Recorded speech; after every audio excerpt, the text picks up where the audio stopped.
Perfecto. Muy bien. Muy buenas tardes tengan todos ustedes. Les hablamos acá desde Remio. Mi nombre es José Estela, soy el director de Remio para Perú. Vamos a iniciar este quinto webinar, como cada semana lo venimos haciendo. Tenemos un interesante programa el día de hoy, con 12 expositores que estamos ahí por presentarlos, que son el doctor Erwin Plett, presidente de la Comisión de Energía del Colegio de Ingenieros de Chile, que hablará sobre el hidrógeno verde en la minería en la era COVID-19, retos y oportunidades. Luego nos hablará desde Costa Rica el señor Héctor Vargas sobre logística justa. El señor Héctor Vargas es director general de la Organización Mundial de Ciudades y Plataformas Logísticas. A continuación, nos hablará el doctor Arnoldus van der Hurst los detalles del Congreso Virtual de Minería COVID-MIN 2020, que se llevará a cabo del 6 al 8 de mayo. Como es usual, empezamos siempre con unos minutos de un momento de seguridad y salud ocupacional, ¿no? Voy a hablar sobre un tema, voy a compartir mi pantalla, aunque me piden que todavía no puedo compartir. Ok, gracias, voy a compartirla.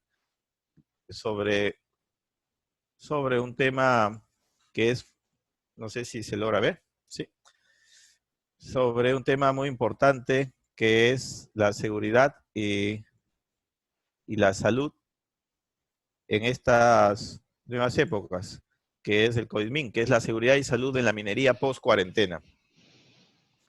Quería comenzar un poco con algunas reflexiones al respecto, diciendo que una vez de que empezaron las cuarentenas en los diferentes países como el Perú, Chile, en la región, en América, las empresas mineras, muchas de ellas tomaron precauciones en mantener a su personal en los campamentos por periodos más prolongados, de 30 días por 15. Estos 30 días ya se han cumplido y lo que ha correspondido ahora es desmovilizar a este personal, desmovilizarlos a sus hogares y prepararse por 15 días para la siguiente subida.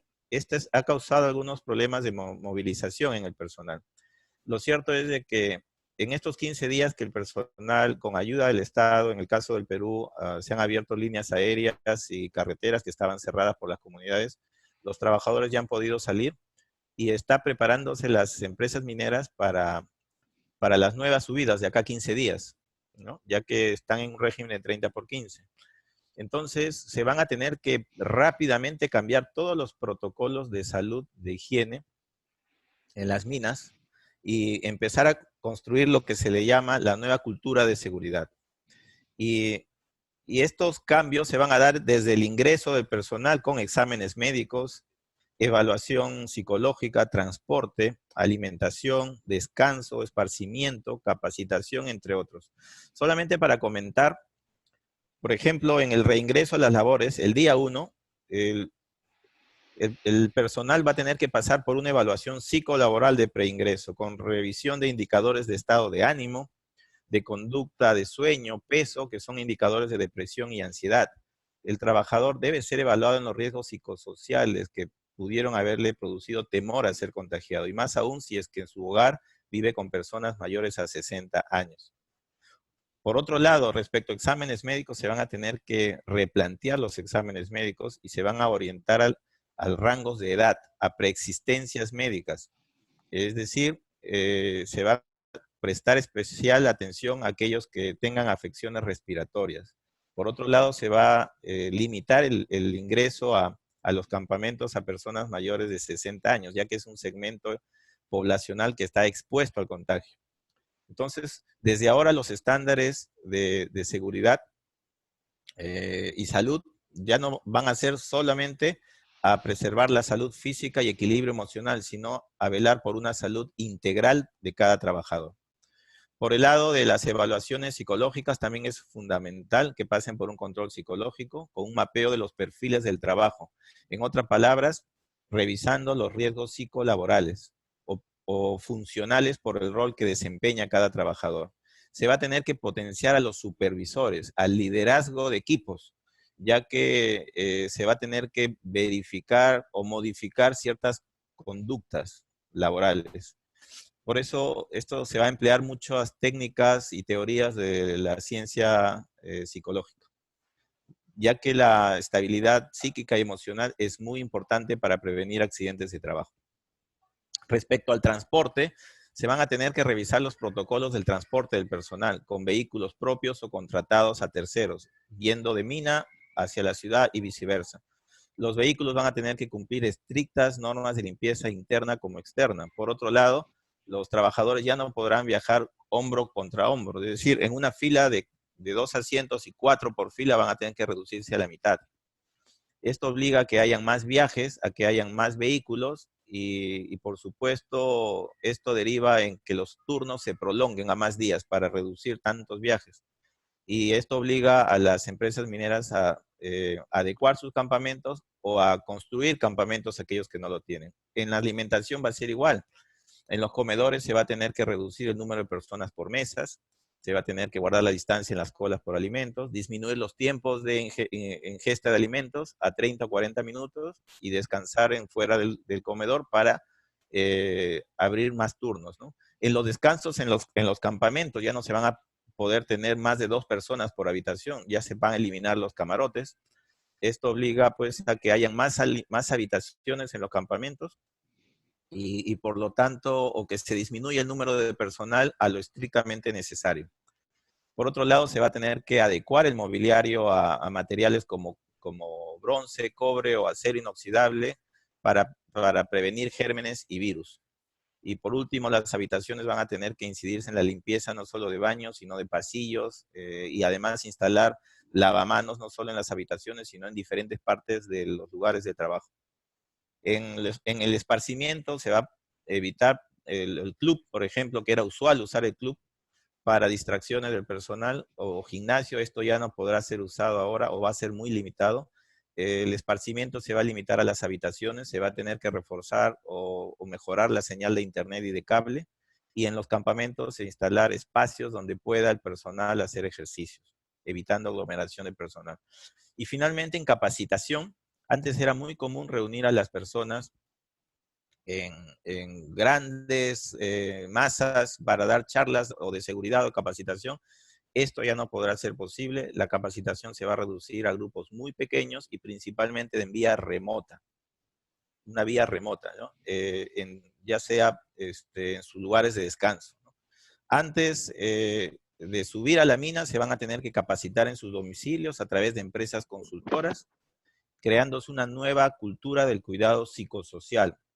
Es decir, yo cuido al otro porque me estoy cuidando a mí. Entonces, la cultura organizacional deberá modificarse y facilitarse la construcción de factores protectores conductuales. Como mensaje final, que esta crisis sea una oportunidad para la industria minera en rediseñar sus protocolos y cultura de seguridad y salud ocupacional, bueno, para enfrentar exitosamente los retos que se nos vienen en un futuro. Bueno, con eso cierro este momento de seguridad y dejo de compartir mi pantalla y cedo la palabra al siguiente expositor.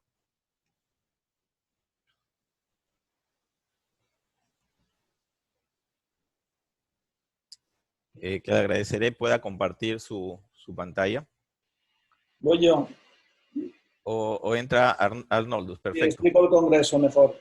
Mejor, sí, Bueno, adelante Arnoldus. Muy bonita vista. Y luego ya tenemos más tiempo. Entonces, desktop 2. No, desktop 1. Un segundito, aunque se vean ustedes. ¿Se ve bien la pantalla? Sí, se ve muy bien este Arnold. Ok. ¿Y me escuchan bien? Se te escucha bien. Si puedes agrandar tu pantalla. Entonces, voy a darle la animación. Bueno, buenos días en América Latina, buenas tardes aquí en Europa. Quería hacer una pequeña presentación sobre sobre el congreso de COVID-MIN, el congreso virtual de minería que estamos organizando, y una serie de datos. Estos datos quedarán en el vídeo. El vídeo, que sepan, todos los vídeos se suben el mismo día al canal de YouTube, y el día siguiente se suben editados con más información, con logotipos, ¿no? Cualquier persona que quiera información sobre esto se lo podemos enviar, y también mañana en la hora de la tarde de América Latina, ustedes también lo podrán descargar de la página web. ¿De acuerdo? Pues voy ahí. Bueno, el eslogan que hemos buscado, en principio del COVID-MIN, es el de innovación y negocios mineros en la era del coronavirus. Sí, el primer congreso virtual, que además mundial, porque no ha habido hasta ahora ningún congreso minero virtual, y en estos momentos empezamos hace 2 días, muy rápido, ya tenemos de patrocinador a Altaley, se está hablando con otros patrocinadores, y a 3 media partners que tienen aquí. ¿De acuerdo? Muy bien, será el día 6, 7 y 8 de mayo. Así, bienvenidos a COVID-MIN. El Congreso Virtual de Minería ayuda a superar las brechas de contacto y comunicación del COVID-19 mediante una congregación virtual de conocimiento abierto. COVID-MIN es el primer congreso, nace con una vocación sin ánimo de lucro, objetivos de contribuir a superar la pandemia sanitaria y económica y fortalecer el sistema multilateral e interdependiente necesario que creemos para la minería, ¿no? ¿Qué cubre el Congreso? El Congreso cubre un evento de 3 días, pero que durante un año se va a poder actualizarse. La gente podrá ver la documentación que ha hecho y se podrá estar en contacto solo a los que ya se hayan registrado, con 10 temas clave, uno es central y los otros son derivados, ahora lo explico, 34 videoconferencias de 20 minutos, 10 clases maestras de 1 hora, 2 paneles de 1 hora y 20 minutos para preguntas, y luego una feria con exhibidores virtuales, productos, servicios, charlas técnicas, medios de comunicación, universidades, etc. Pero lo más importante, creemos, es lo que se llama plataforma de emparejamiento profesional. ¿Qué quiere decir esto? Quiere decir que, aparte de que ustedes tengan unos inputs sobre una serie de comunicaciones, ustedes podrán comunicar tanto con cualquiera de esos públicos que están hablando como terceras personas. Sería para el que ha utilizado más las nuevas tecnologías de Internet, los emparejamientos que se ven en el caso de cuando alguien busca pareja, los Tinder y estas cosas, pero en este caso desde un punto de vista profesional. Así pues, importante, low cost, 3 días completos por $9 y un año completo, es decir, esos 3 días más un año que pueda seguir viendo vídeos o conectar con la gente, por $19. Luego doy un poco más de detalles.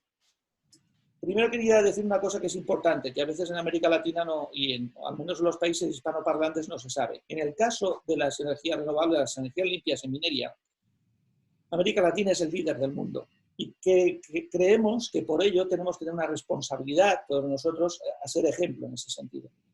Y creo que entre todo lo malo que puede tener el coronavirus, una cosa buena es precisamente expresar al mundo que el mundo hispanoparlante, y portugués parlante en este caso, pues tiene algo que mostrar y un liderazgo que creo en estos momentos es necesario, ¿no? ¿Por qué se celebra el COVID-19? Bueno, básicamente hay que entender varios conceptos. La era del calentamiento global, como ocurre con los huracanes y sequías, se intensifican. Lo mismo va a pasar en la aparición de pandemias. Hasta hace poco, los expertos hablaban que íbamos a tener una pandemia cada 10 años, como se sabe históricamente. Luego tenemos un gráfico que explica. Ahora ya los expertos están hablando de 3 a 5 años. Pero ayer ya se estaba informando que el COVID está mutando y que volverá en octubre, al menos en el hemisferio norte, de una forma más virulenta. Hasta que no tengamos la vacuna, sigue siendo peligroso. ¿Qué quiere decir todo eso? O sea, ¿qué podemos hacer con todos estos problemas? Porque son muchas noticias muy deprisa. Entonces, desde nuestro punto de vista, nosotros creemos que lo que hay que hacer es prepararnos para lo peor, esperar lo mejor, pero ir hacia adelante. Y actuar proactivamente en escenarios de cambio continuo. O sea, lo que estaba hablando, por cierto, fenomenal la intervención de José antes, lo que estaba hablando de cada vez va a ser más importante. Hay que cambiar protocolos, hay que cambiar, si no, no nos podemos proteger. En ese sentido, la fórmula conocida de formarse, trabajar y retirarse ya no va a funcionar. Lo que vamos a tener será una mayor cantidad y variedad de empleos, y entre esos empleos muchas veces unos estate en casa tiempos que serán muy buenos para aprovechar en etapas formativas. COVIDMIN así representa un espacio virtual colaborativo de participación en red. Y para descubrir esas respuestas a esos retos y aprovechar esas oportunidades en este mercado que está en continua disrupción y que es un mercado, el minero energético, no hay que olvidar la parte energética minero, que necesita de nuevos métodos de contactar, reunirse, comunicar, en resumen, innovar. Así que, bienvenidos. ¿Por qué asistir?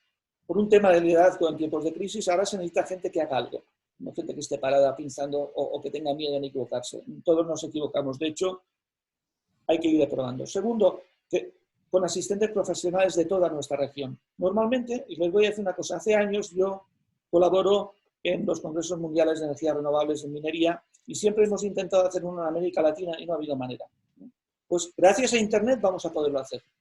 Gracias a Internet, independientemente de los propios que vivimos en América Latina, por ejemplo, hay muchos mineros trabajando en Australia, chilenos o peruanos, en Sudáfrica. El mismo Roberto trabajó durante años en Sudáfrica, que son hispanoparlantes y estamos apoyando también una red hacia allí. De hecho, ya tenemos colaboradores coreanos, tal. Entonces queremos dar esa dimensión. Sí, el inglés es importante, pero también el español. Y que hay muchos profesionales buenos y ahí los podemos contactar. Mitigar el impacto del COVID en el sector minero, indudablemente, y luego un congreso de bajo coste.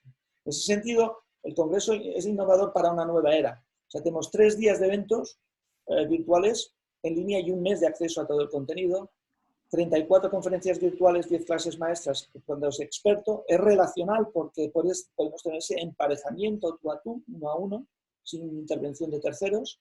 Es accesible porque se puede hacer por computadora, por tableta, por celular. Probablemente las conferencias las querrán ver con el ordenador, pero luego el contacto lo querrán hacer con su Android o con su iOS o el sistema que tengan, que se puede hacer. Y finalmente, sobre todo para los que exponen, para los que presentan, va a haber una serie de analíticas relevantes que puedan medir su éxito virtual, sus KPIs, que llamamos, ¿no?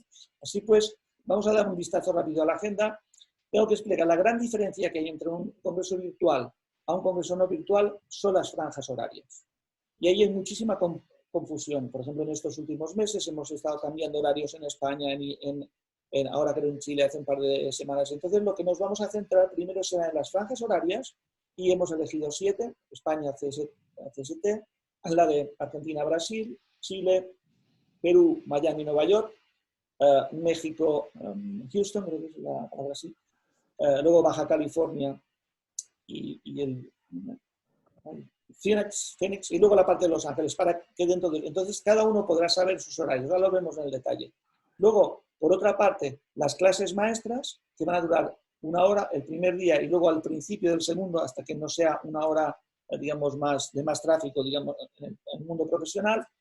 Posteriormente aquí tienen las conferencias de 15 minutos, el primer día y el segundo día, o sea, el jueves y el viernes, y finalmente aquí los paneles, que van a ser 2 paneles, un primer panel que hablará del COVID ahora y un segundo del post-COVID, la hora post-COVID, y una serie de verticales que explicaremos del por qué, ¿no? Simplemente voy rápido, lo que dice las franjas horarias, aquí las tienen, las masterclasses, las clases de 1 hora, que va a haber 2 más antes del principio de los días, la inauguración oficial, y aquí lo que tenemos son los temas, son 3 conferencias en general, hay 3 conferencias por cada una de los verticales, con la excepción de los de sostenibilidad que creemos más importantes, también por su diversidad, porque hablamos tanto de eficiencia energética como de baterías, como de electromovilidad, este tipo de cosas, es un poco más complejo. ¿De acuerdo? Bien. La idea es que planteamos, ustedes habrán visto mucho los dibujitos del coronavirus y de las células, tal. Hay que entender, esto se puede entender de 2 maneras, el logotipo para que sepan un poco la historia. El logotipo de aquí podría ser, por ejemplo, el agujero de un open pit, ¿no? de una mina, ¿no? O sea, podría ser una célula o también podría ser un virus. Lo importante de los virus, o si hablamos de la célula, es que es por aquí donde entran los virus, que el virus del coronavirus, del COVID-19, que luego aquí replica su ARN, ¿no? Y luego explota. Entonces, ¿cómo podemos proteger nosotros, en este caso la mina, de que eso no entra? Entonces hemos elegido estos 9 verticales. Creemos que la salud y la seguridad ocupacional, haciéndola bien, podemos protegernos, un poco el ejemplo que antes nos ha dado José. la gestión de riesgos y finanzas, la logística comercial y de compras, la automatización y digitalización, la inclusión y las comunidades, la gestión hídrica, la sostenibilidad, eficiencia energética y energías renovables, energías limpias. Ay, lo repetí, bueno, luego leemos. Esto es huella de carbono, me equivoqué en el logo. La huella de carbono. Entonces, todo este conjunto creemos que puede proteger para esta minería de futuro, en la cual sabemos que vamos a tener más pandemias y tenemos que protegernos. Bueno, este es el 10º, es el central. Los temas centrales, por entender, aquí un poco más explicados: la minería, la sostenibilidad, la huella de carbono. ¿Se convertirán, por ejemplo, la huella de carbono y de energía en los KPIs críticos en la era post-COVID? Porque ahora va a haber mucho más un seguimiento.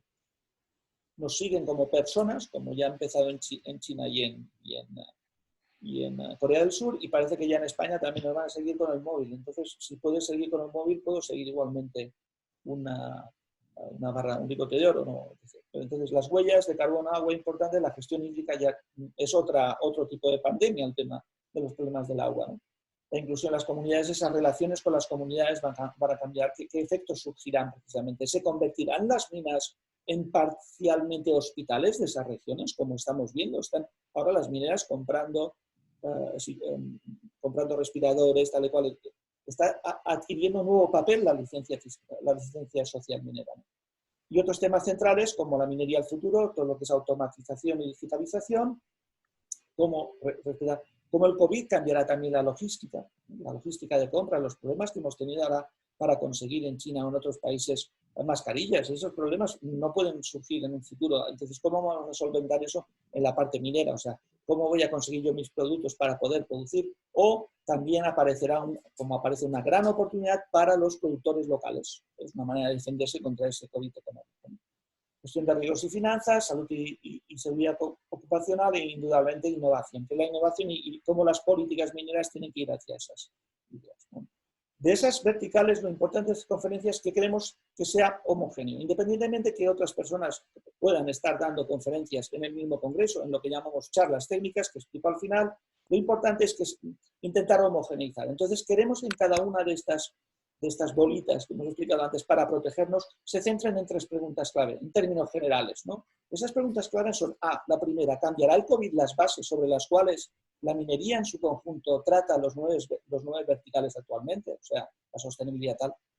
Esa es la pregunta que hacemos a los expertos. La segunda es: ¿cómo pueden ayudar estos verticales a mitigar el problema de pandemias actuales? Porque creemos que estas son las respuestas a las preguntas inteligentes que estamos buscando en estos momentos.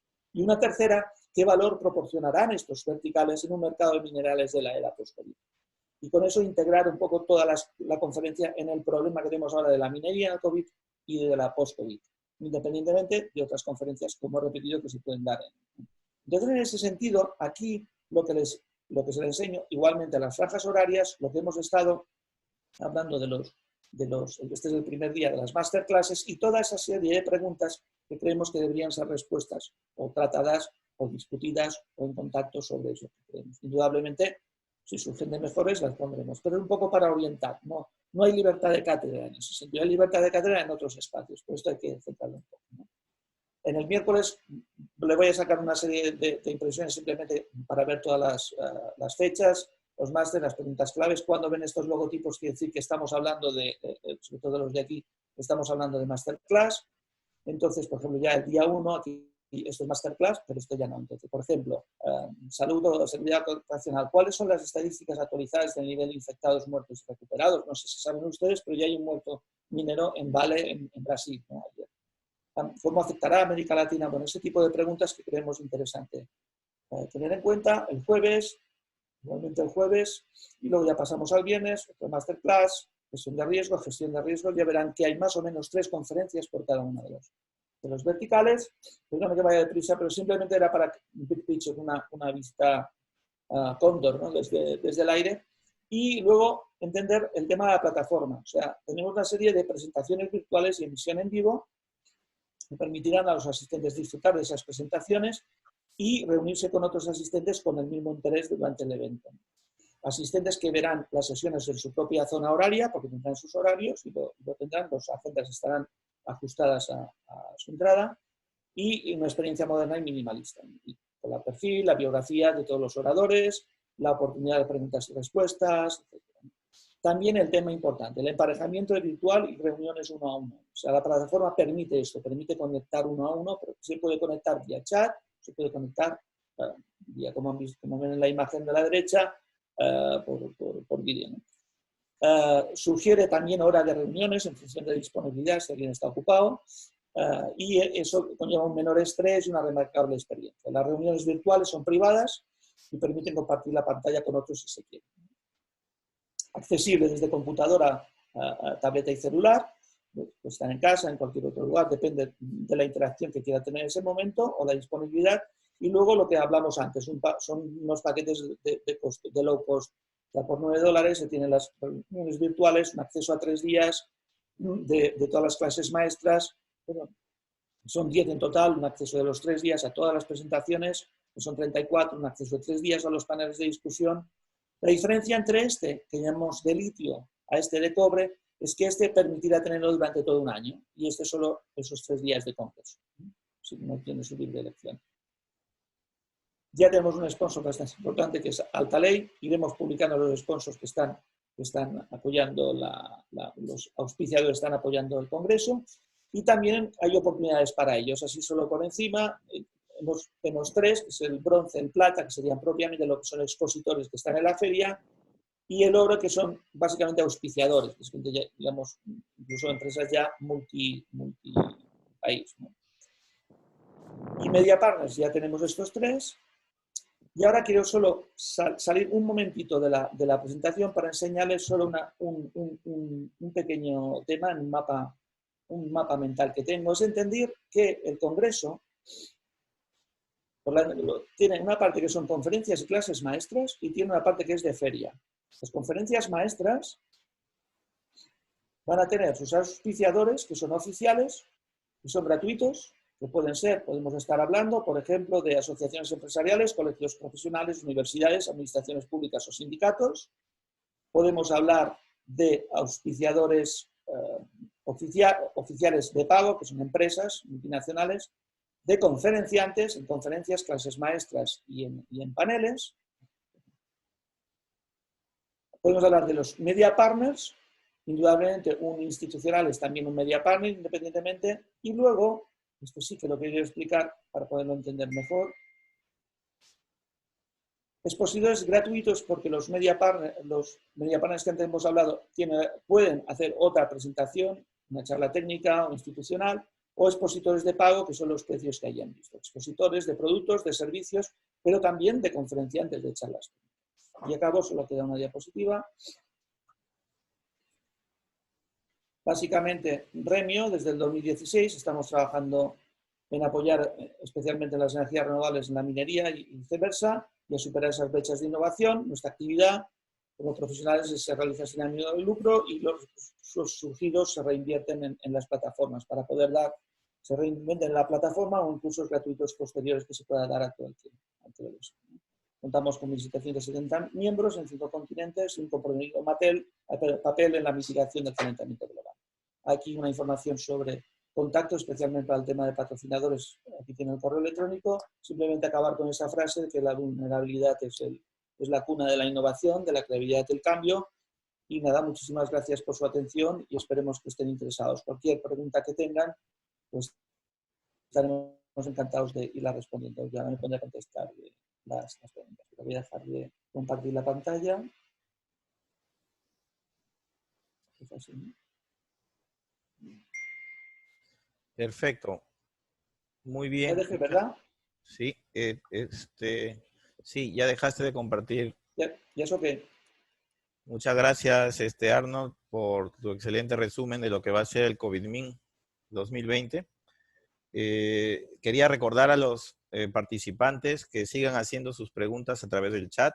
Estoy viendo que hay un par de preguntas para quien habla, que las vamos a responder al final de todas las presentaciones. Quiero darle la palabra ahora al doctor Erwin Plet, desde Chile, que nos va a hablar sobre el hidrógeno verde en minería. Adelante, doctor Edwin. A ver, hay que activarle su sonido. Ahí. Perfecto, se le oye muy bien. Ahora sí puede compartir su presentación. Encantado, ahí estamos. Y póngala en modo presentación si es posible. Ahí estamos. Excelente, muy bien, se le Así escucha y que, se ve muy bien. Adelante usted. buenas tardes a todos. Primeramente que nada, muchas gracias a Renio por la invitación para poder exponer este tema que nos parece muy relevante, tanto como ven ustedes ahí como Colegio de Ingenieros, específicamente Comisión de Energía, y también el otro nexo es la Asociación Chilena de Hidrógeno, H2 Chile, a la cual pertenezco, y en el comité de difusión justamente tratamos de poner este tema porque creo que es relevante en el mundo esta forma de energía para poder cumplir con las metas de descarbonización. Así que les muestro, ese soy yo, es parte del Colegio de Ingenieros, soy consejero nacional, presidente de la Comisión de Energía, y entre otras cosas también consejero de la especialidad de Ingeniería Química y Bioquímica. Por lo tanto tuve ahora algunas difusiones en cuanto al uso a jabón, comparado con el famoso alcohol gel, y que les puedo compartir después porque es muy importante, ¿no es cierto?, que la minería sepan que por favor no se metan en el caro alcohol gel, porque no es tan efectivo como agua y jabón. Pero eso estoy pasando un aviso para que lo sepan y pueden seguir lo que hice. Yo hice un informe para el Senado, porque hay una tremenda especulación con esto del famoso alcohol gel, y en 10 segundos es bien difícil esterilizar mugre sobre las manos, a diferencia de usar alcohol gel, que sí, con un efecto físico-químico lo puede hacer. Esa nada más que introducción de lo que hemos estado haciendo para específicamente esta crisis. Ahora la pregunta es, ¿qué hacemos una vez que salimos?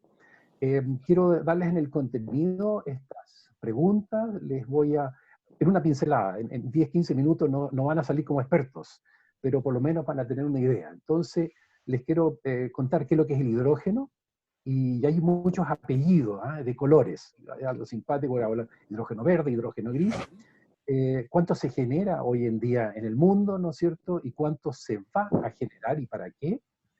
La pregunta es dónde se puede hacer en forma más barata, dónde se puede generar, y tenemos un problema, como en todas estas cosas nuevas, el típico dilema, ¿no es cierto?, del huevo y la gallina. ¿Con qué empezamos? Empezamos con los usos, empezamos con la generación, hay una oferta o hay una demanda. Y esa es la parte importante en la que estamos trabajando en diferentes frentes. ¿Ok? Empecemos con el primero, ¿qué es lo que es hidrógeno? Y les cuento algo sobre los apellidos. El hidrógeno, yo creo que todos ustedes lo conocen, está en la tabla periódica arriba a la izquierda, es muy chiquitito, ¿no es cierto? La gracia que tiene es que tiene una densidad energética másica muy alta. El problema que tiene es que tiene una densidad volumétrica muy baja. ¿Ya? Hoy en día, el hidrógeno, y muchos de ustedes no lo conocen, no lo han escuchado, se usa en tremendas cantidades en el mundo. Estamos hablando de una industria acá del orden de 150 billones de dólares. O sea, es grande, grande. Entonces se usa específicamente en gran cantidad, se usa el 65% para químicos, es típico para hacer amoníaco, para hacer fertilizante, para hacer todos los explosivos que se usan en minería, se pasan por el hidrógeno, ¿no es cierto? En las refinerías es donde más se usa para purificar los combustibles, en el hidroqueo, tratamiento, en la industria del hierro y del acero, ¿no es cierto?, en tratamientos térmicos, y después en muchos otros como la producción de vidrio o las famosas margarinas hidrogenadas que todos ustedes han comido. Para eso hay que ponerle hidrógeno a las moléculas de, en este caso, de aceite o de grasa. ¿Okay? El 48% del hidrógeno en el mundo se fabrica a partir de gas natural, que es un proceso obviamente quemado, produce por cada kilo de hidrógeno, produzco 10 kilos de CO2, ¿cierto? Porque es un proceso térmico. El 30% se hace a partir de petróleo y el 18% a partir de carbón, ¿ya? Ese es el de carbón, está claro, que es el hidrógeno negro que les puse ahí. A partir de metano, el 48%, ese es el llamado hidrógeno gris, porque es un poco más limpio que el hidrógeno negro. Después hay algo que se llama hidrógeno azul, que es tomar este hidrógeno gris o un hidrógeno café que hay también y hacer captura de carbono, ¿ya? Y meterlo, por ejemplo, en una mina subterránea y guardarlo debajo de la alfombra. A diferencia del hidrógeno verde, que es el hecho a partir de energías renovables. Y ese es nuestro tema. Y solo hoy día, solo el 4% de todo el hidrógeno que se mueve en el mundo se hace a partir de electricidad renovable, por eso que es verde. Si lo hago hoy día en Chile de electricidad, ¿no es cierto?, como se hace en la industria de la margarina hace muchas décadas, no es hidrógeno verde porque nuestra matriz eléctrica tiene 40% carbón. ¿No? O sea, no es eso lo que estamos buscando. En este aspecto les puedo mostrar qué son los combustibles que usamos, ¿no es cierto? ¿Cuál es la densidad volumétrica que está aquí a la izquierda, ¿no es cierto? Y abajo tenemos la densidad gravimétrica. Diésel, que es lo que vamos a ver que estamos usando en las minas, ¿no es cierto? Tiene una alta densidad volumétrica, pero está claro que el hidrógeno, que estamos al lado de acá, ¿no es cierto?, a la derecha, tiene, por ser un gas, baja densidad volumétrica, pero muy alta gravimétrica. El que es un poquito mejor que el gas natural es el hidrógeno líquido. Pero el líquido de hidrógeno significa 20,3 Kelvin. ¿Se imaginan? Eso es muy, muy baja temperatura, pero es una de las formas de transportarlo en larga distancia. O sea, la pregunta, ¿cómo sacamos desde el diésel, ¿no es cierto?, que lo vamos a ver en la minería, y cómo logramos trabajar con hidrógeno, que una de las tecnologías más usadas hoy en día es hacerlo comprimido a 700 bar. Esa es la forma como en camión, en auto se está usando, simplemente gas comprimido, y se usa en esa forma. ¿Okay? ¿Qué es lo que es importante? ¿Cómo se puede guardar energía? Y estoy hablando ahora de energía, por favor, no confundan energía con electricidad. Si yo trabajo en segundos o milisegundos, obviamente que un capacitador es lo correcto. Pero si ustedes ven acá, en la abscisa estoy trabajando entre segundos y años, y al lado de acá entre 1 kilowatt y 1 terawatt. Entonces está claro que las baterías están bien, pero para el orden de megawatt y para guardar energía en una hora, ¿ya? Un par de días, a lo sumo. En cambio, el hidrógeno sí yo lo puedo guardar intraestacional, lo puedo guardar por años, ¿no es cierto? Estoy hablando de terawatt horas de poder guardar. Esa es la gracia que tiene este químico para poder guardar energía. Acuérdense, nosotros hoy en día, nuestra energía normalmente viene de moléculas, por ejemplo, ¿no es cierto?, del diésel. Electricidad es muy poquito. Específicamente en Chile, la electricidad es solo el 22% de toda la energía que se consume. El resto son combustibles, y tontamente son todos importados. Y acá tenemos una oportunidad de hacer algo en el propio territorio.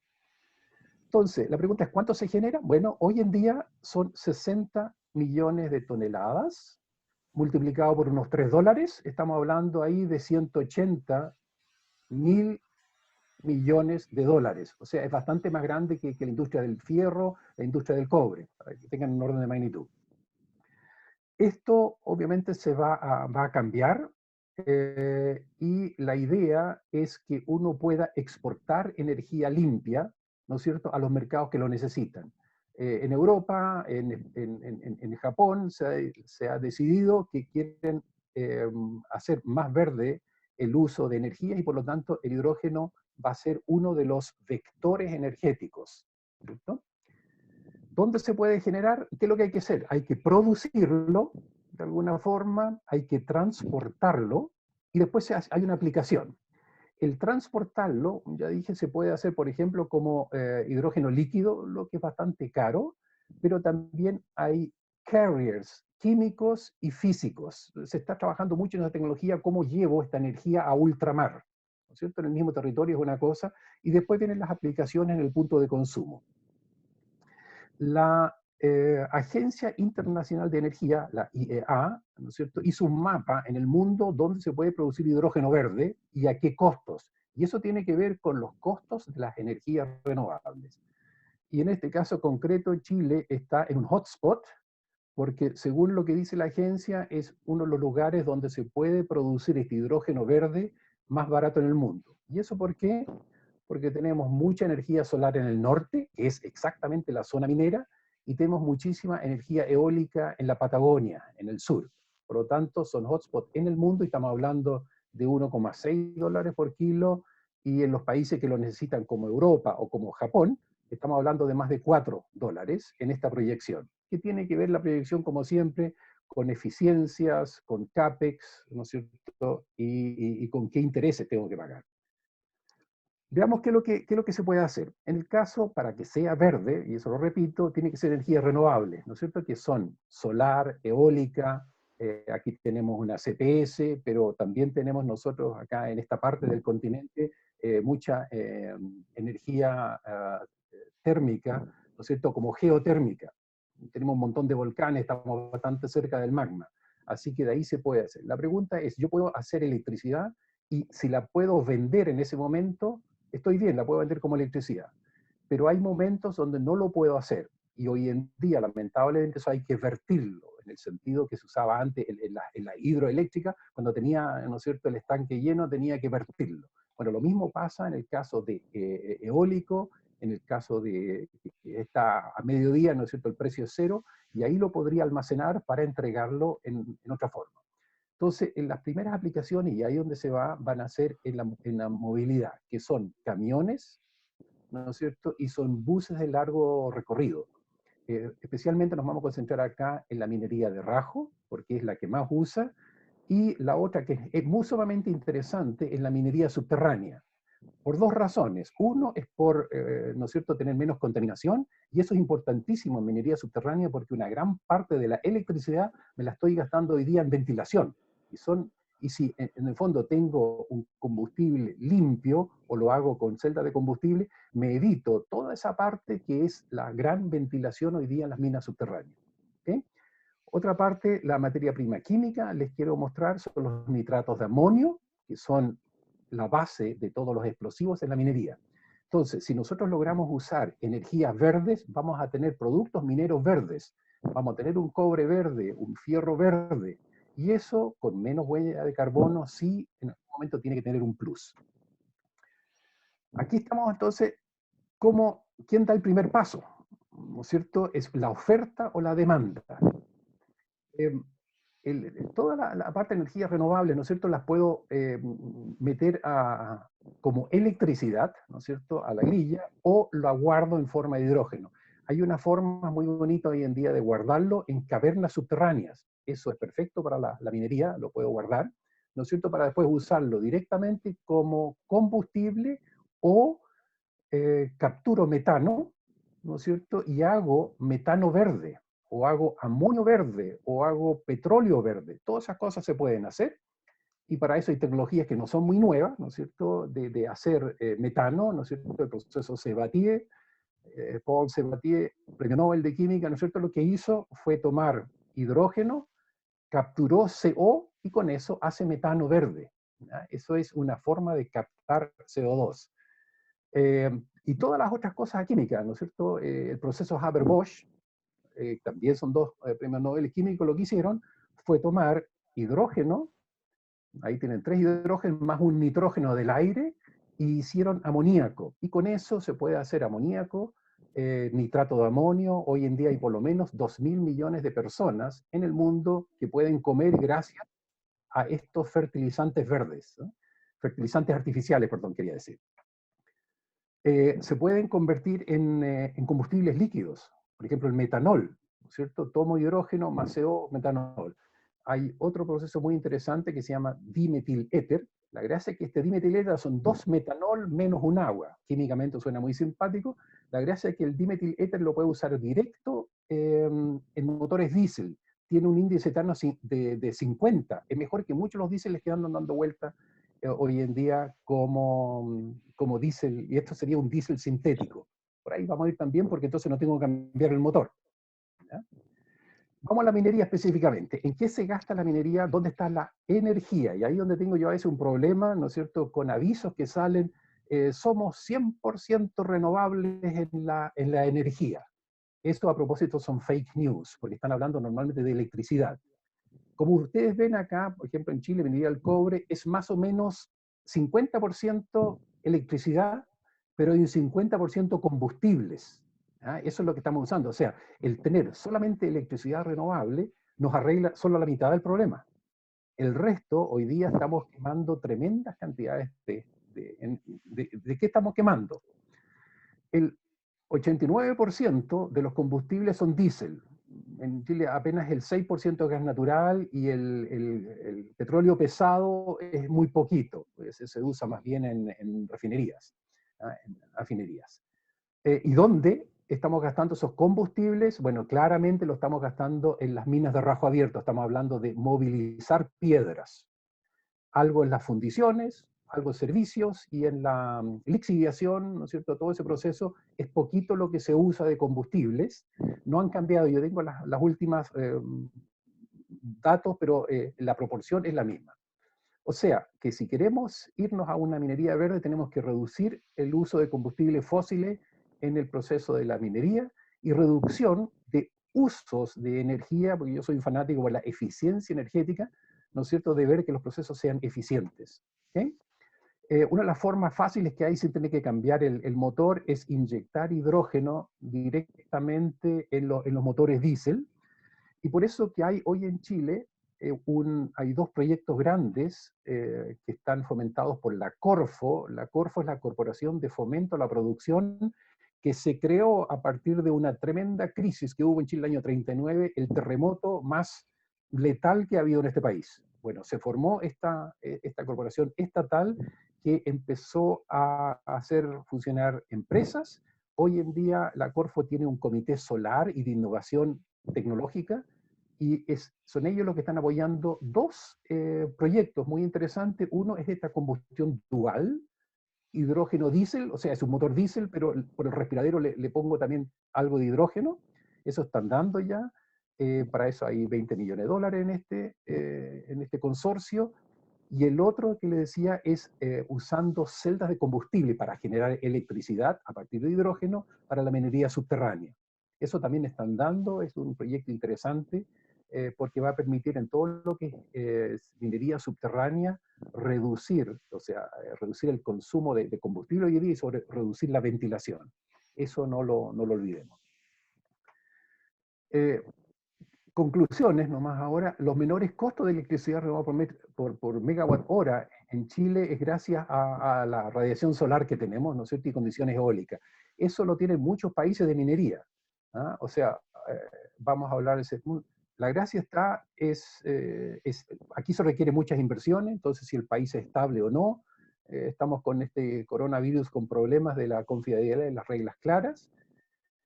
Obviamente aquí hay que mitigar el riesgo, esos son acuerdos públicos-privados, por eso que estamos trabajando también con el Estado, porque esto no es una cosa de gobierno, sino que es cosa del Estado.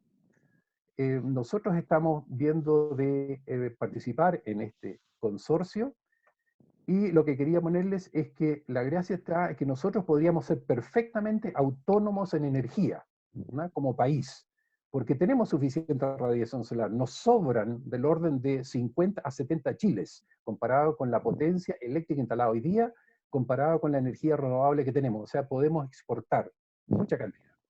Podemos, en vez de exportar energía, podríamos armar una industria química interesante, pero verde.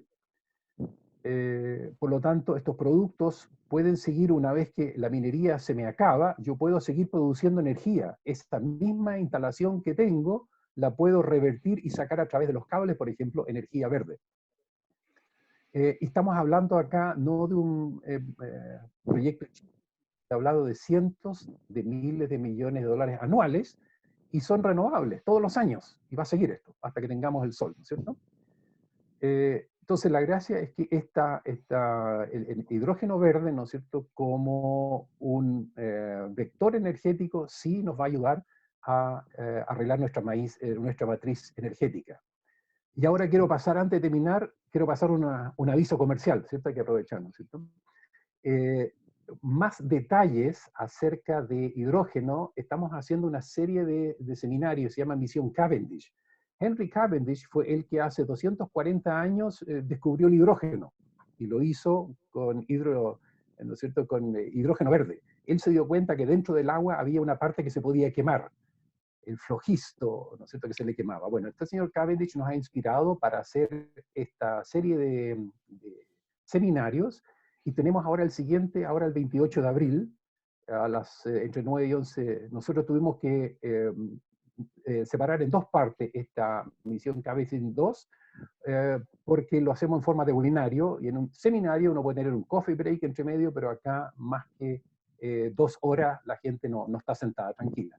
Así que los quiero invitar, hablará nuestra ministra de Medio Ambiente, Carolina Schmidt, que es en este momento la presidenta de la COP25. Acuérdense que la COP25 se iba a hacer en Chile, lamentablemente acá por otros problemas políticos hubo que hacerla en Madrid. Ella nos va a dar ahí la bienvenida. Y tenemos entonces algo interesante, porque estamos hablando de mecanismos, de cómo echar a andar esto, ¿no es cierto?, qué mecanismos hay, qué costos de financiamiento. Así que aprovecho de pasar este aviso y estoy dispuesto a preguntas, por favor.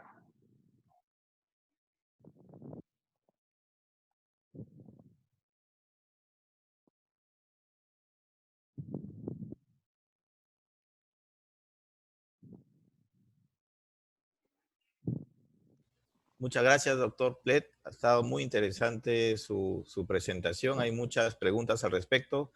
Vamos a pasar al final las preguntas.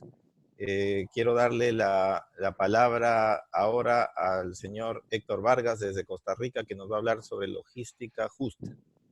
Adelante, señor Vargas.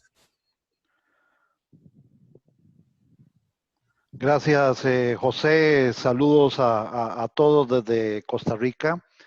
Agradecer al equipo de Remio por esta invitación, y lo felicito por esta iniciativa de mantener activo el sector minero en esta etapa de crisis mundial. Así como Remio es un importante observatorio en materia de minería, así también lo es nuestra Organización Mundial de Ciudades y Plataformas Logísticas.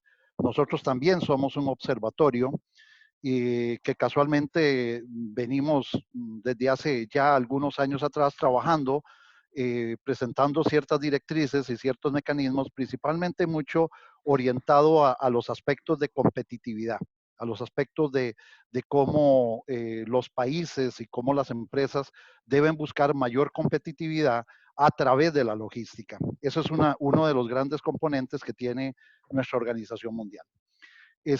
Yo dividí un poquito más la presentación que voy a compartir con ustedes, porque no solamente voy a referirme al tema propio de logística justa como aparece, porque para muchos todavía no entienden este término, sino que también vamos a hablar de logística preventiva y justa, que es básicamente el motivo de mi presentación.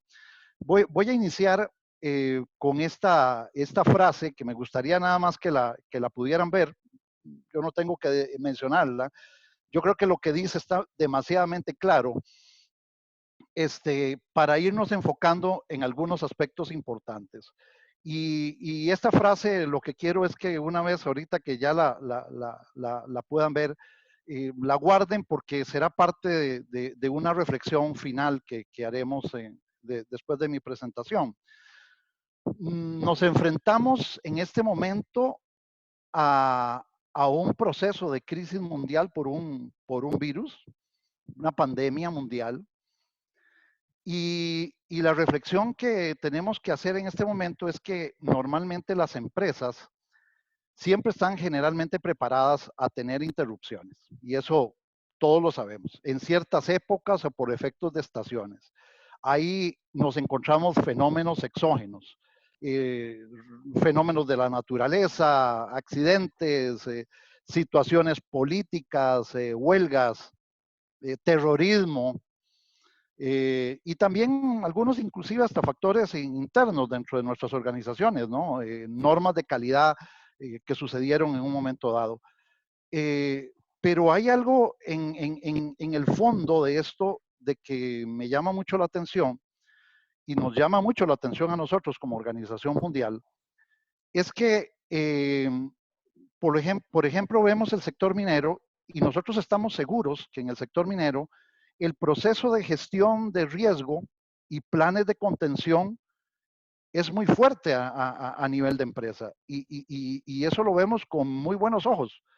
O sea, el sector minero es un sector muy importante y estoy seguro que ha venido trabajando fuertemente en todo lo que es esta gestión de riesgo y planes de contención.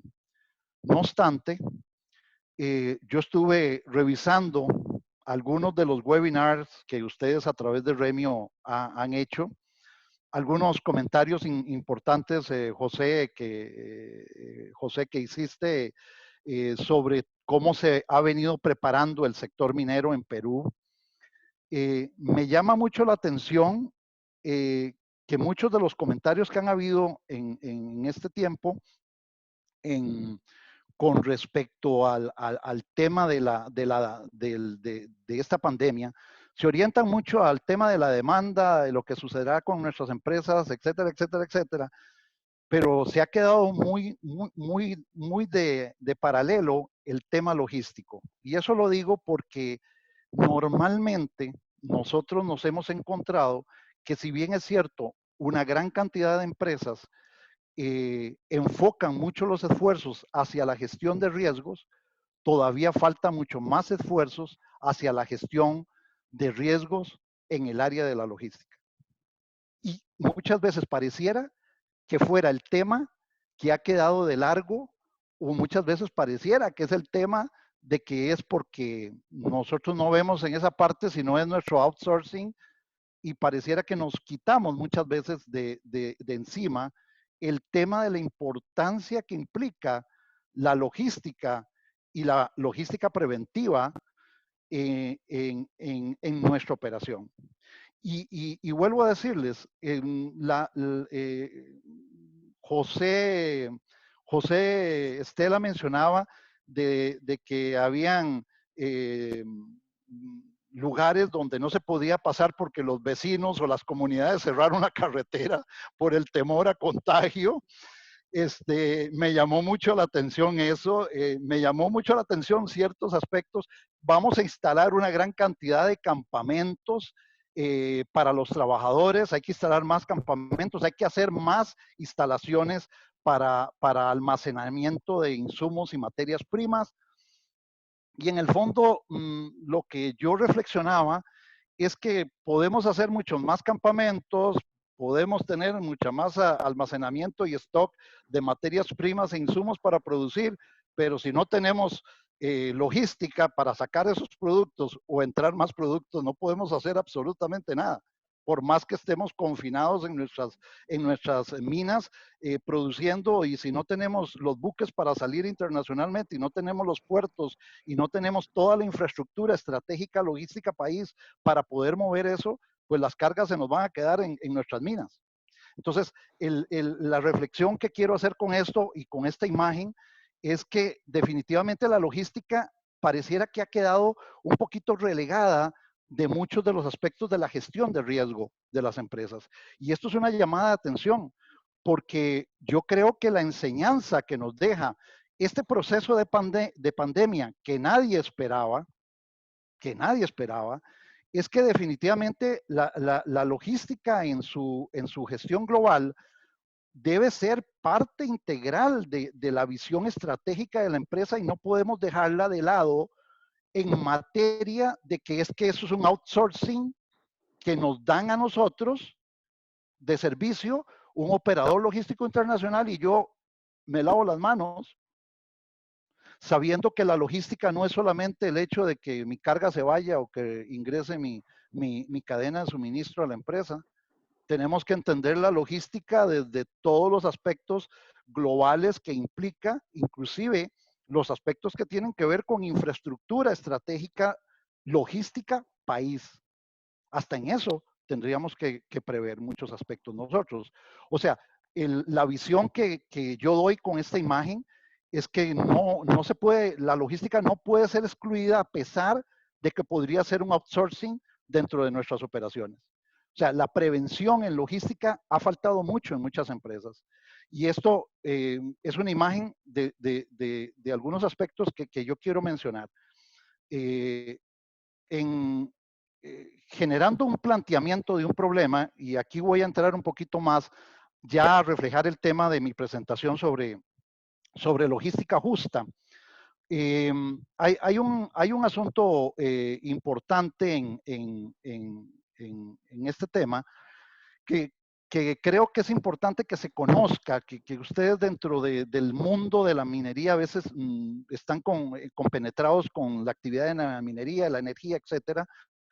Pero el tema de la logística no es un tema ajeno a que hoy en el mundo están sucediendo muchas cosas. Principalmente, este planteamiento de problema que les voy a presentar obedece al hecho de que hoy, a nivel general, no solamente en el sector minero, se vienen presentando una serie de distorsiones en la logística. Y estas distorsiones obedecen a que muchas empresas hoy, dueñas de las cargas, tanto de import-export o empresas de comercialización, etcétera, hablemos dueños de las cargas, han venido sintiendo o se vienen sintiendo amenazados por la falta de fiabilidad de los servicios de los proveedores de logística. Y eso se da por una visión que hay de que muchas de las empresas dueñas de las cargas han estado solicitando que se den tender en logística, tender en transporte. No es otra cosa más que licitaciones. ¿Por qué? Porque yo como dueño de las cargas estoy desconfiando ya, he perdido la fiabilidad sobre lo que mi proveedor de servicios debería darme. Y es que esto es un fenómeno que no obedece a un país, es un fenómeno que se da en muchas regiones, principalmente por el hecho de que las empresas dueñas de las cargas se han venido dando cuenta que cómo puede ser posible, por ejemplo, cómo puede ser posible que yo, siendo un exportador de melones de Honduras, saque una carga hacia Miami y me cobren por un contenedor reefer a Miami, desde Puerto Cortés a Miami, $4,000, y me cobren $4,000 por un contenedor reefer a Rotterdam, desde el mismo puerto. Incongruencias de ese nivel son las que han venido sucediendo. Incongruencias como cuáles, como el hecho de que tomen una carga de piña de Costa Rica y con destino a Madrid y con destino a París, y la carga llegue al puerto de Algeciras desde Costa Rica, la tome un buque feeder 2 días después, se la lleve a Rotterdam y tomen la carga en Rotterdam y se la traigan por carretera hasta París y luego hasta Madrid, sabiendo que la carga ya había llegado a España 48, 72 horas antes. O sea, estas incongruencias en logística te dicen de que hay un problema que se viene dando. Comex en Perú el año pasado, sacaron 2 artículos bastante incendiarios en materia de logística que se llaman así, logística matando la gallina de los huevos de oro. Y eso se los digo porque lo que trae ese artículo es que el sector dueño de las cargas en Perú está haciendo un reclamo muy fuerte a todo el sector de logística porque se sienten no solamente amenazados por las operaciones, sino también se sienten vulnerables al hecho de sentir que realmente no se está jugando con reglas claras de juego. O sea, la situación, en otras palabras, yo la llamaría abuso. O sea, se ha venido abusando del sector productivo, se ha venido abusando de las operaciones logísticas, no sabiendo que muchas de estas operaciones logísticas pueden incidir enormemente en la competitividad de un país. Pueden incidir enormemente en la competitividad propia de una empresa. Y la pueden sacar del mercado. Tal vez porque la actividad o la empresa pueda tener un buen producto, no quiere decir que ese producto esté llegando al mercado en las mejores condiciones.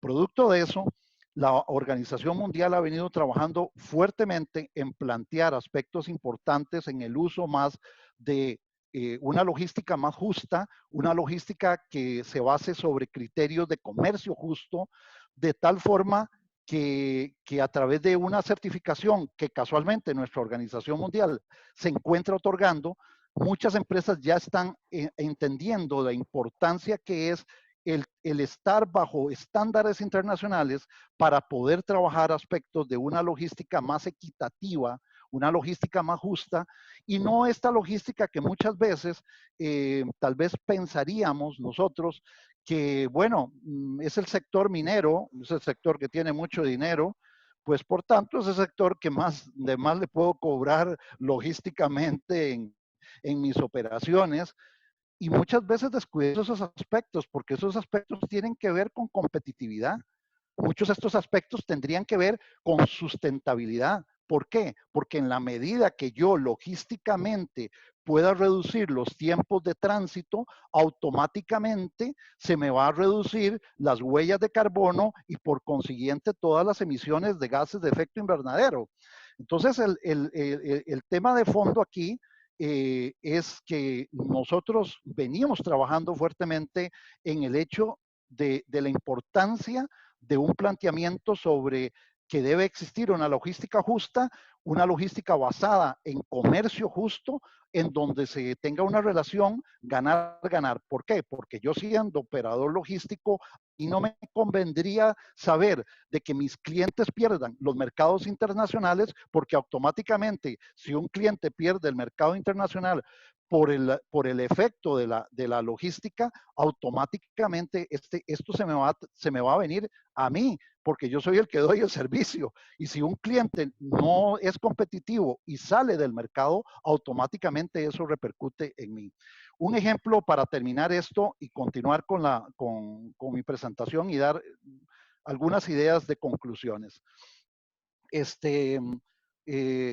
Nosotros veníamos señalando que el sector de gas y petróleo de la región de Neuquén en Argentina es un sector muy importante que depende de una importante cantidad de cadena de suministros que sale desde todo este clúster de gas y petróleo de Houston en Estados Unidos.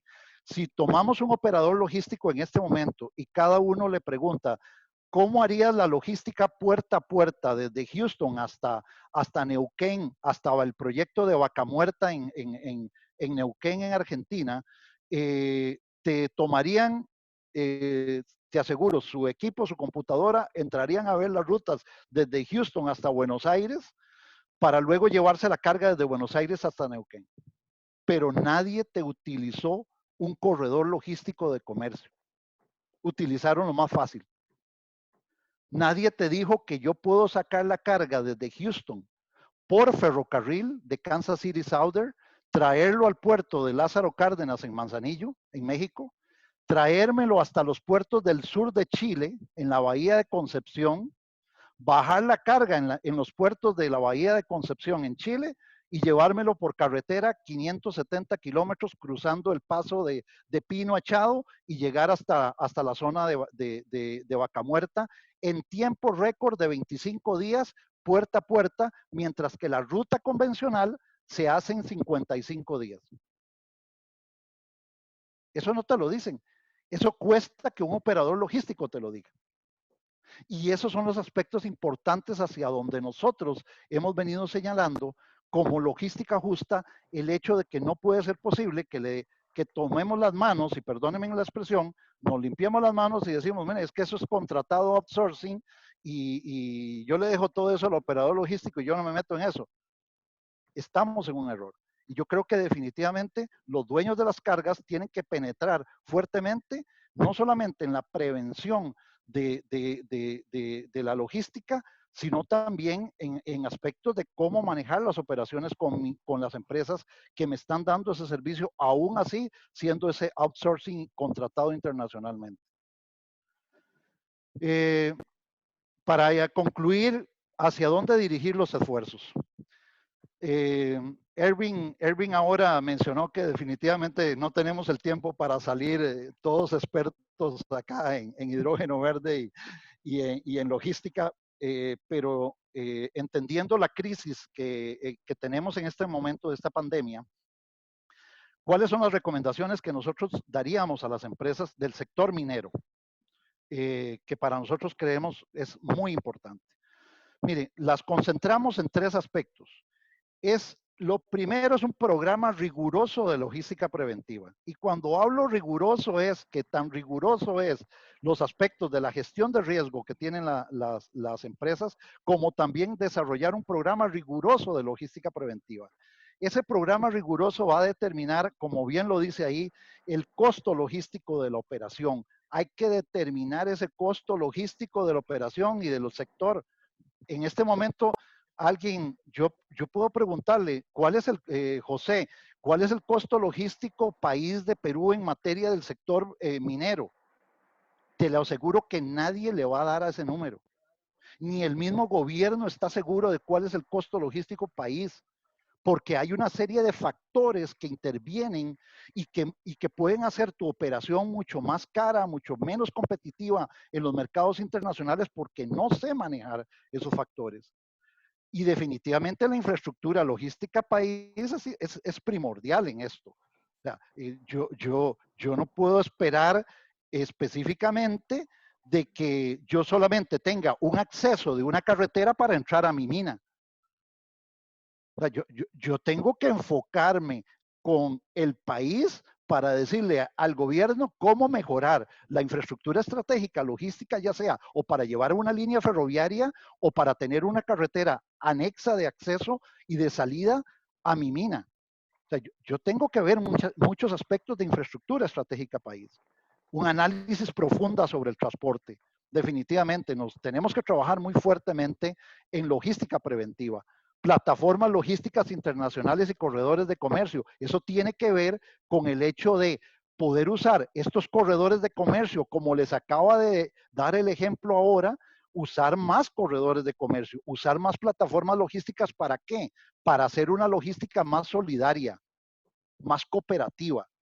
¿Por qué? Porque, mira, yo traigo insumos de China y de Corea y sí, pero mis vecinos también de la minera traen insumos de China y de Corea.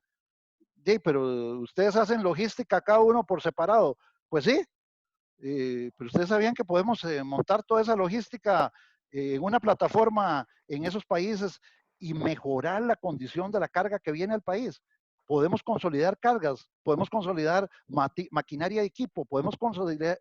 Eso no se da, porque normalmente hemos sido sociedades poco cooperativas. Y el tema de la sustentabilidad, los gases de efecto invernadero definitivamente son importantes. Casualmente en Chile hay una empresa que se llama, una empresa, un startup, una empresa interesante que se llama Standard Technofuel de Chile, que ha venido montando equipos en los camiones, no solamente para que no se roben el diésel de los tractocamiones o de los camiones, sino también estos equipos han venido a mejorar el rendimiento y la sustentabilidad de las operaciones en muchos aspectos. La certificación internacional de logística justa es fundamental en este programa riguroso. Otra de las sugerencias es el mapeo en tiempo real de proveedores.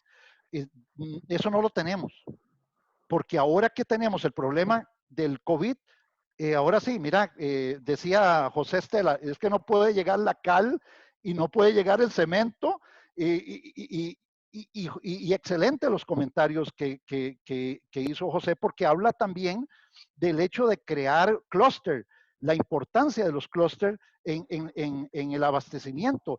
Y por eso nosotros lo ponemos como impulsar esas microcadenas. Nos ha faltado impulsar microcadenas en los países que nos permitan, que esas microcadenas nos permitan más flexibilidad, porque ese tipo de microcadenas muchas veces son menos vulnerables a situaciones globales como esta pandemia.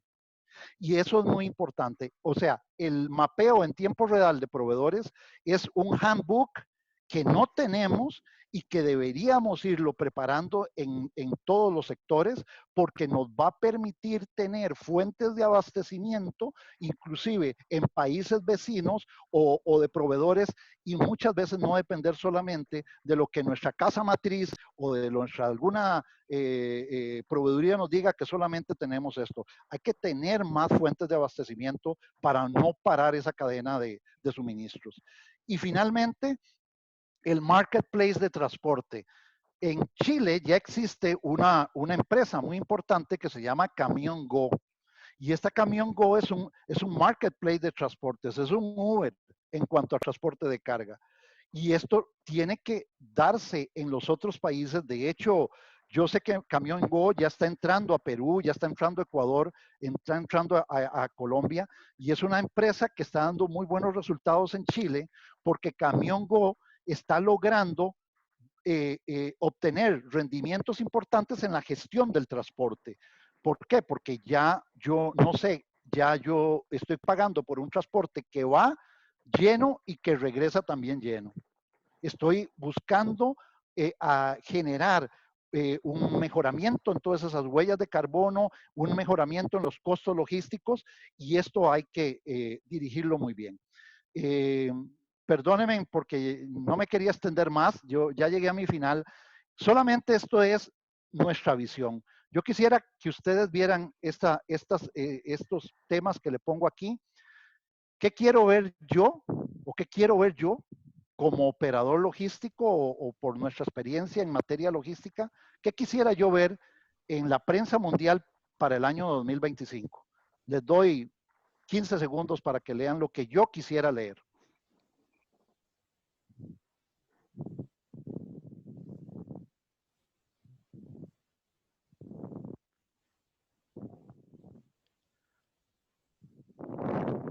Para alcanzar esto,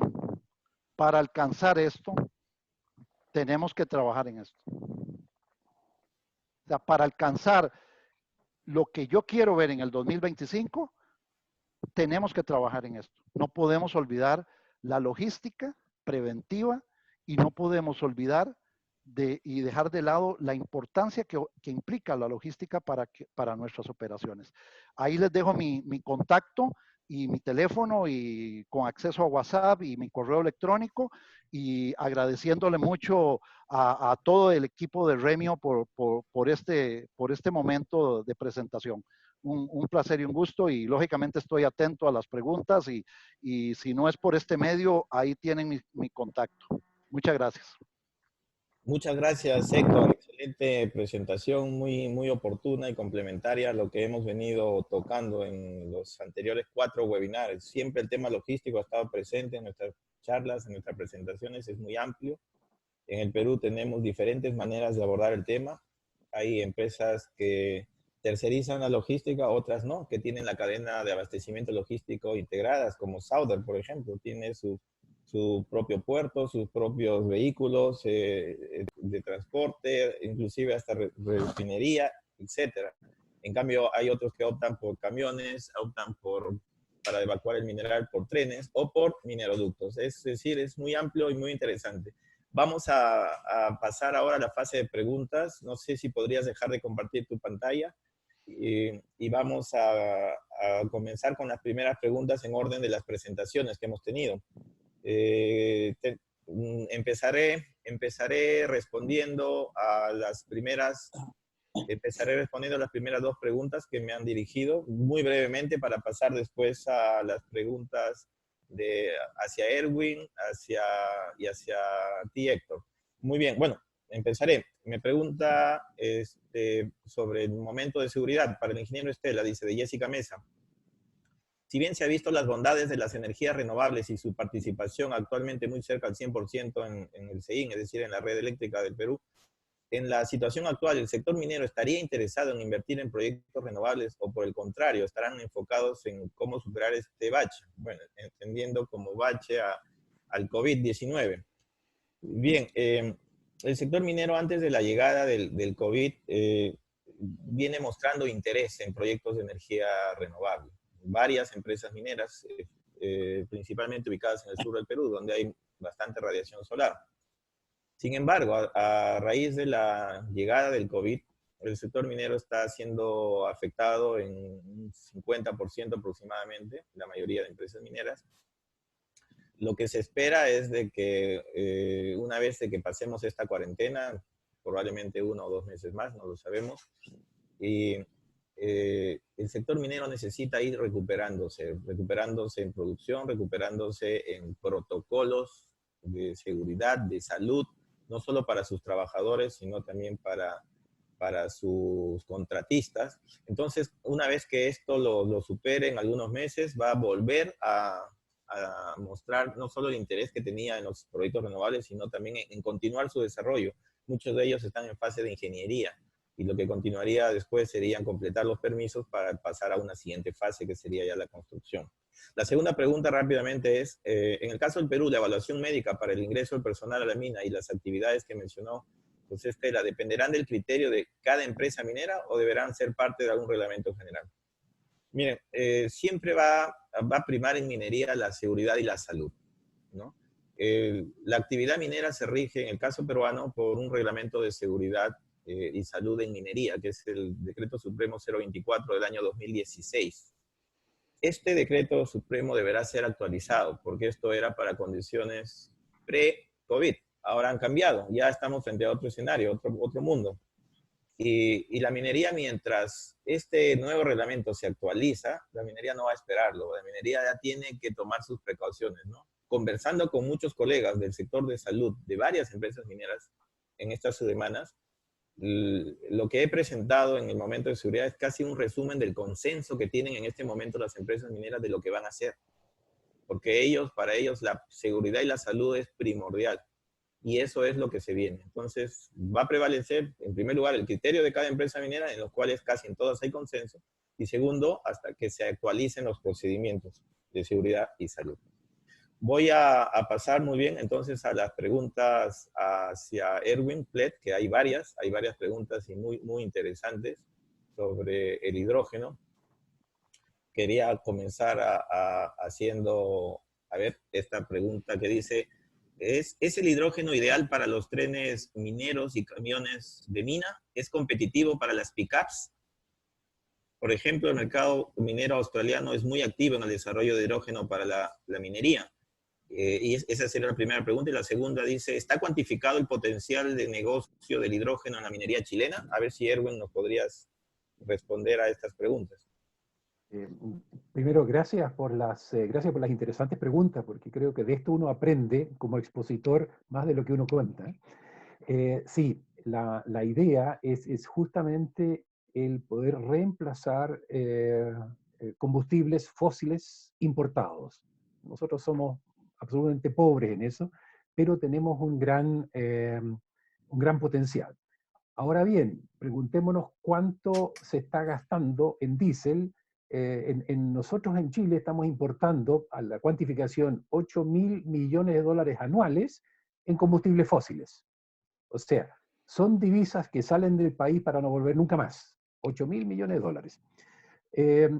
La minería es uno de los grandes consumidores. Esa es la gracia, por eso queremos empezar, digamos, con este mayorista, entre comillas, ¿no es cierto? Y el mayorista más grande son camiones CAEX, que se van a tragar entre 4.000 y 7.000 litros de diésel por día. Entonces, basta con tener una así llamada hidrolinera y yo puedo atender un tremendo cliente.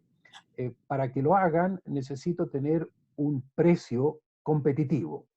Y ahí es donde viene nuestro problema, porque ustedes ven que con este COVID cómo se vino abajo el precio del petróleo, que es impresionante lo que se vino abajo, porque se estuvieron peleando los rusos, los chinos, ¿no es cierto? Hasta que ahora, perdón, Saudi Arabia, ¿no es cierto? Y los rusos, una pelea a largo plazo, pero eso de alguna forma se va a estabilizar. Ahora se acaban de poner de acuerdo en las cantidades.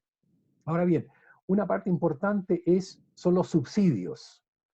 Y te van a decir, ¿qué subsidios? Nosotros estamos pagando un tremendo subsidio social a los combustibles fósiles. Es grande, porque eso no lo estoy pagando yo a la compañía que me entrega el diésel, sino que lo pago como sociedad. En Chile se calculan 2.700 millones de dólares en problemas que tenemos con el PM2,5, el material particulado 2,5, de los cuales los combustibles obviamente son una buena parte de eso. ¿Y quién paga esos 2.700 millones con 3.500 muertos? La sociedad. Entonces, no estamos sincerizando esa subvención social que tenemos a los combustibles fósiles. Si nosotros le ponemos un precio decente, como por ejemplo lo hicieron los suizos ahora, ¿no es cierto? Ellos le pusieron al CO2, a la tonelada, le pusieron, tengo entendido que $98, que es lo que les cuesta como Estado reparar los problemas de los combustibles fósiles.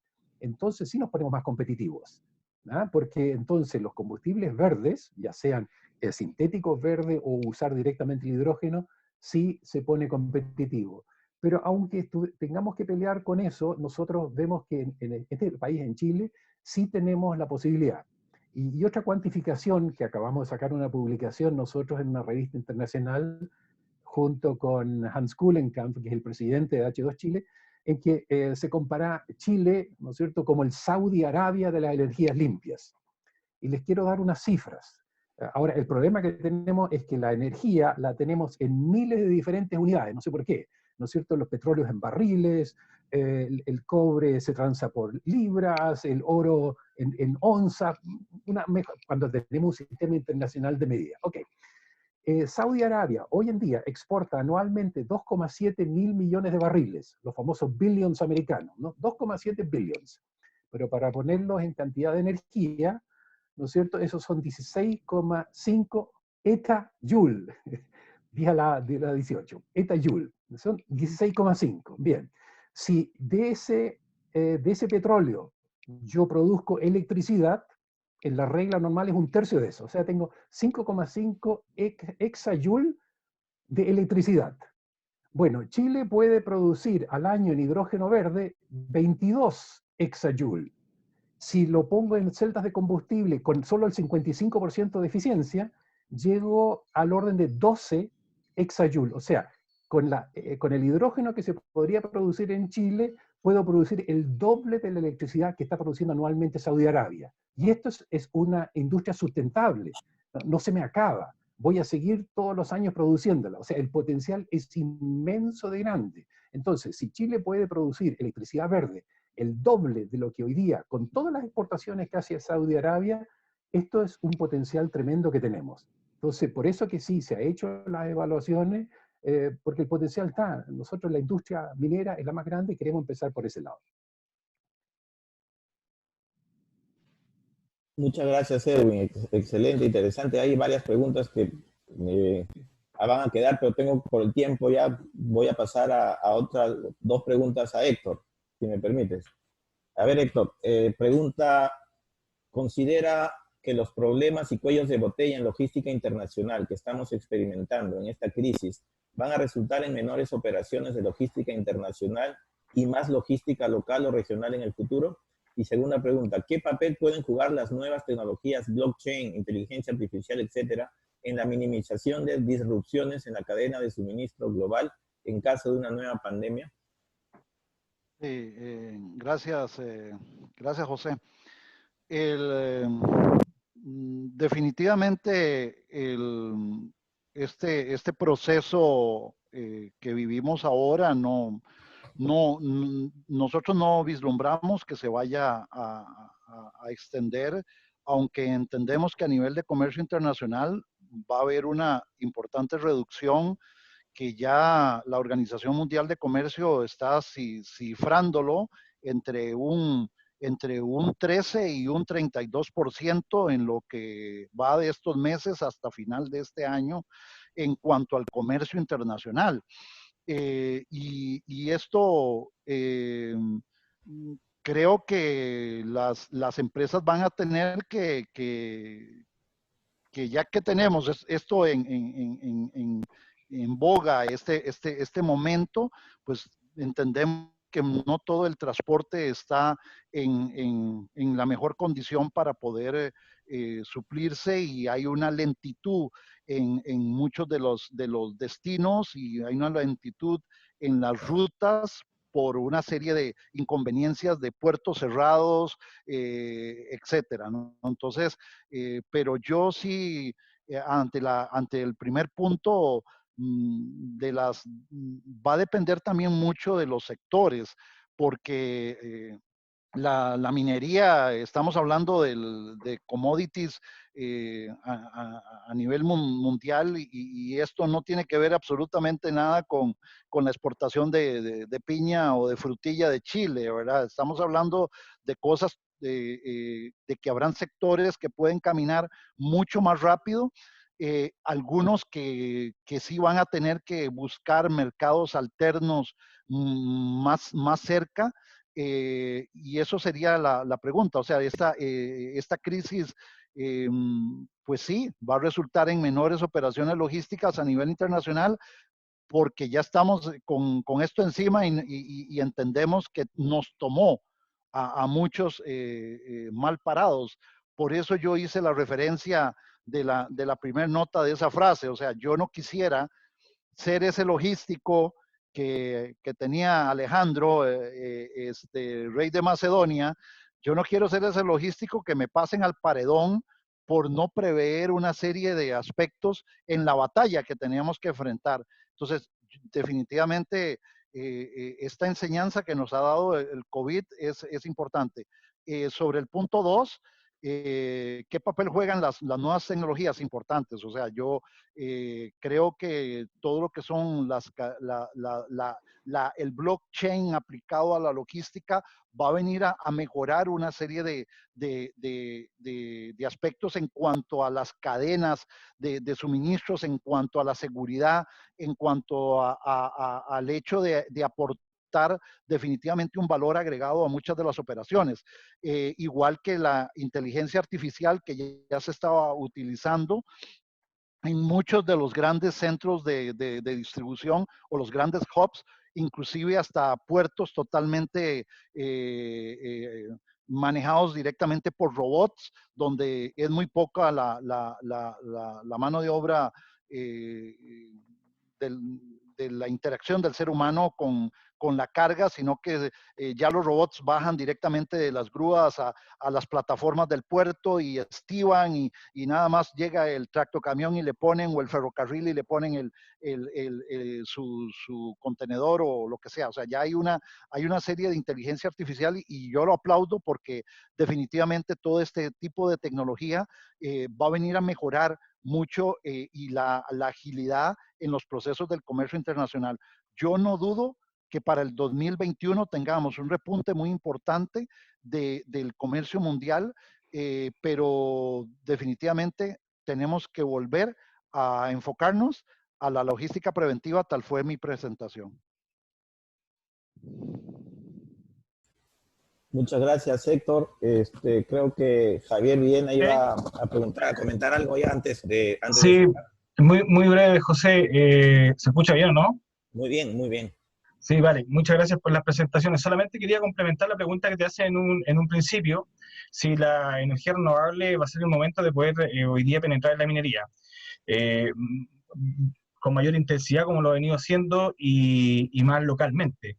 Yo creo que sí, que sea hoy día definitivamente las renovables van a jugar un papel pero fundamental en la recuperación y en la reiniciación del segmento minero, que sea de esta empresa tan robusta y que que aporta un Producto Interno Bruto a los países importantes. O sea, van a pegarse y debería ser un motor importante en poder reimpulsar. Y las renovables van a venir a jugar un complemento, porque muchas faenas tienen que hoy día buscar la optimización, reducir los costos, buscar mejoras en los procesos, y ahí la termosolar, la fotovoltaica es fundamental, tanto en lograr mayor eficiencia en los procesos de lixiviación, por ejemplo, aumentando temperatura, como complementar localmente con el autoconsumo y también en la evaluación de los proyectos, porque con esto los proyectos que van a entrar hoy día a reevaluarse nuevamente, como lo están haciendo muchos proyectos acá en Chile, que en otro webinar habíamos mencionado,